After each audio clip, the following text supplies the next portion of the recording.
All right, all right. So over the weekend, I was able to finally get to go to something I've been wanting to go to since I started playing any Bandai game. Started with Digimon. Always have wanted to attend Bandai Fest. Now this is supposed to be the cream of the crop. This is supposed to be where everybody under one roof enjoys a Bandai property and comes together for not only tournaments but exclusive swag and meeting new people and being a community, right? You're also supposed to be here to maybe take interest in another game that you don't play that is also under Bandai's umbrella. So, this is supposed to be the thing that you save up for all year if you're a Bandai card enjoyer. This is almost the equivalent to what Evo would be for fighting games. It doesn't matter what fighting game you play, you'll attend Evo to participate and be a part of the community, and that's kind of what Bandai Fest is supposed to be. Now, I can start with all the negative, and we're going to get into the negative, right? But let's start with the positives, right? One, um, it looked like, for all intents and purposes, that they had stocked up on some really exclusive things that, once again, you can only get here. And even if you aren't participating in a tournament or doing anything like that, you should still be able to come and pick up this swag, have other events happen while you're there, and kind of fill out your time and make a big weekend out of it. However, let's just start off the bat. There was little to nothing to do if you weren't an actual competitor. And I feel like that's already an egregious point to make.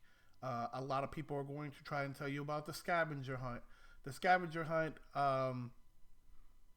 it provided swag, right? You got a card out of it, and you got to choose what card as long as stocks and things were available for you to pick from. You did get to do that. However, it was meant for you to go around the room and see different attractions and get interested in other stuff, right?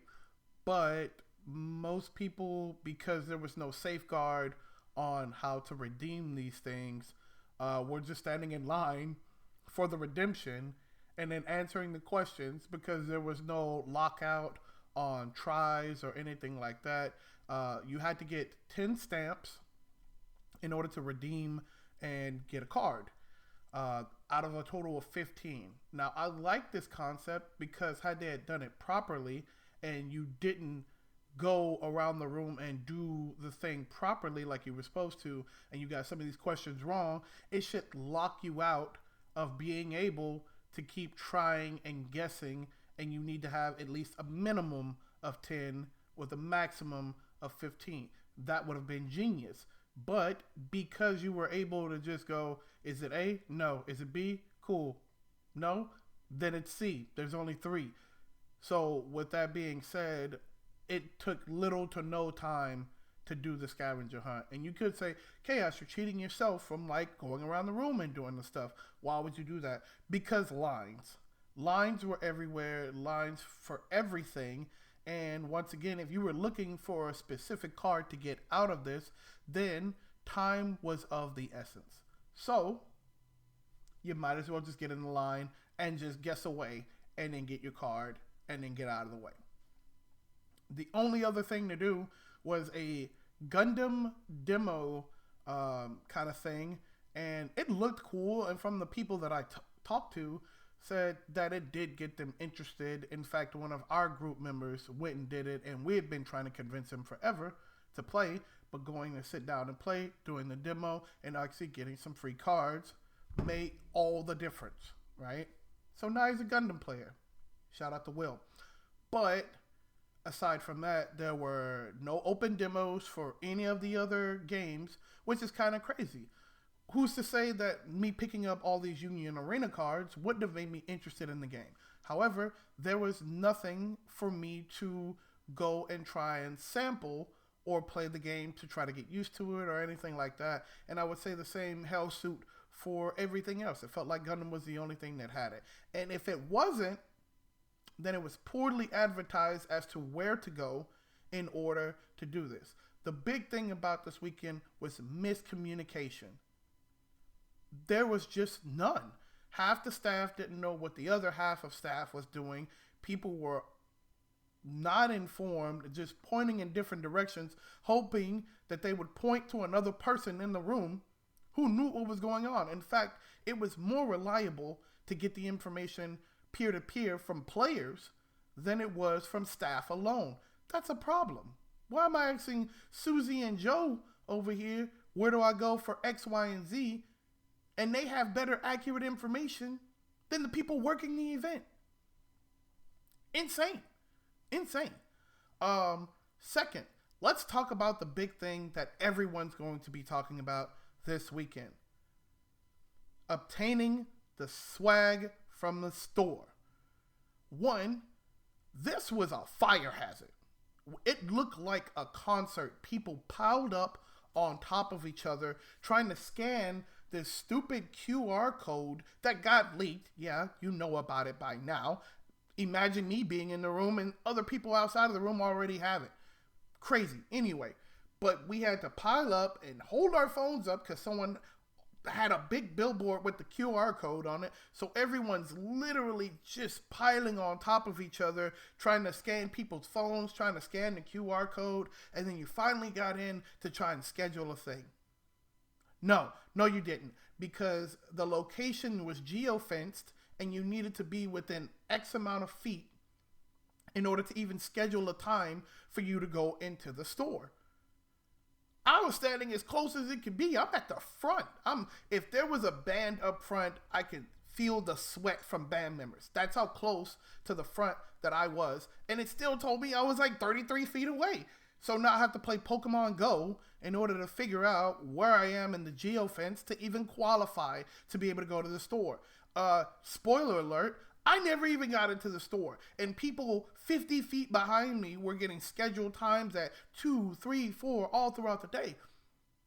This was a disaster. All you had to do was make it to where you had to check in on the Bandai app, and then we would have been able to get our place in the store. That would have also eliminated needing the use of this arbitrary QR code that got leaked and messed it up for everyone else anyway. Now you would think, oh man, it doesn't matter what time you get into the store. It's Bandai. They can't run out of product, right? Wrong, okay? Wrong. It's like Popeyes running out of chicken, and they're the ones breeding and making the chicken. This was exactly what Bandai did. When they ran out of stuff, they restocked as best as they could, but they knew hot ticket items like the Gundam Resource Box, the Suletta playmat, the Evangelion playmat, all of these things were hype. And you knew that you needed to double, if not triple, your allocation. But Chaos, if they don't sell out there, they're losing money. No, they're not, because they can just put the stuff up on P Bandai that doesn't sell, or they could take it with them to another exclusive Bandai event. No matter what, people wanted the stuff. They know people wanted the stuff, and then they still had a scarcity on hand. Now, this may also be to the fact of the QR code getting leaked, people sending multiple people in there to get one thing and just buying it out. Yes, it could be a possibility. However, this could have all been eliminated had you had once again tied it to the Bandai app. We have IDs, we have numbers, we have codes, we have all this stuff that are uniquely identifying to the player. Why not use that? Let's go back to the scavenger hunt. I met one guy who was smart as hell. He was trading his badge because once you completed it, they stamped and punched it out of your badge. They had like little placeholders for it. I wish I knew what my badge was right now. I'd get it just to show you, but just believe me. So it was like 4 holes, and one was like competitor, one was the scavenger hunt, and they all had a meaning, right? This guy was just going around finding people who were absolutely pissed off and getting ready to leave and didn't want to be there, and trading them for their badge that didn't have the hole punched out, go and put in the same 10 answers that he already knew because he had been farming all day, and man walked out with like 5, 10 of each of the promos. Which shows you that other people probably didn't get their promos because this guy was smart, and if he was smart, he also told his friends to do it. So now we got a group of people out here just farming the scavenger hunt, and that would be the only way to actually elongate it anyway. Now, let's get to tournaments. I don't want this to be 45 minutes long because nobody wants to sit around and listen to that. What I really want to do is recap everything that happened and hopefully sprinkle in some things that can be improved upon in the future, like using your app. Your app is finally good, right? I've been playing since Digimon. It was crap back then, and now me playing One Piece and Gundam, it's a lot better. So just implement more layers to that, and then it'll be fine. It'll work itself out.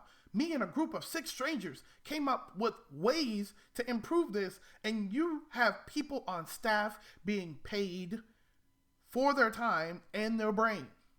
Make them use it. If I could do it in my spare time out of anger with 6 random people, it has to be some way for you guys to improve. So let's step it up. All right, let's get on to tournaments.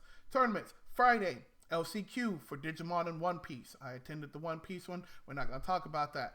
But those people didn't know what they were doing either. And then even when it came down to dropping from the tournament and getting your initial entry swag bag, people were ping-ponging us everywhere because no one knew what the hell they were doing. So once again, we got to talk to Susie Q and Joe B and figure out where do we need to go.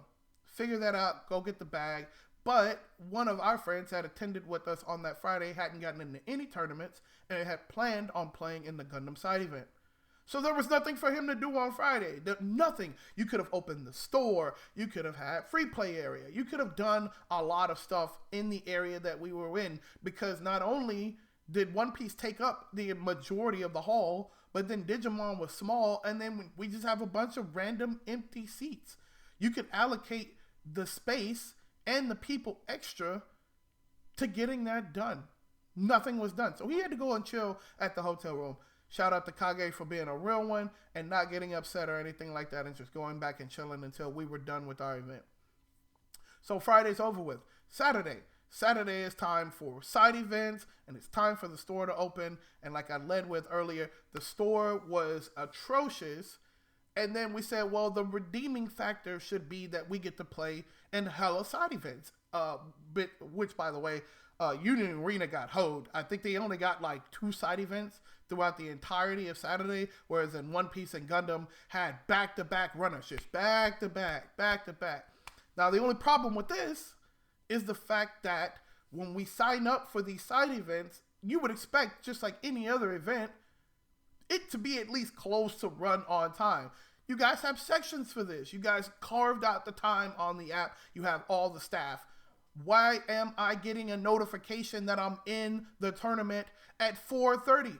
Brother, I'm ready to go. We didn't get in at 12. We got in at 3. And then you give me a notification at 4:30 that I can come and participate in the tournament. Brother, I'm hungry. I'm tired. I've been on my feet. I've been fighting these store lines. Line con, okay? And I got nothing.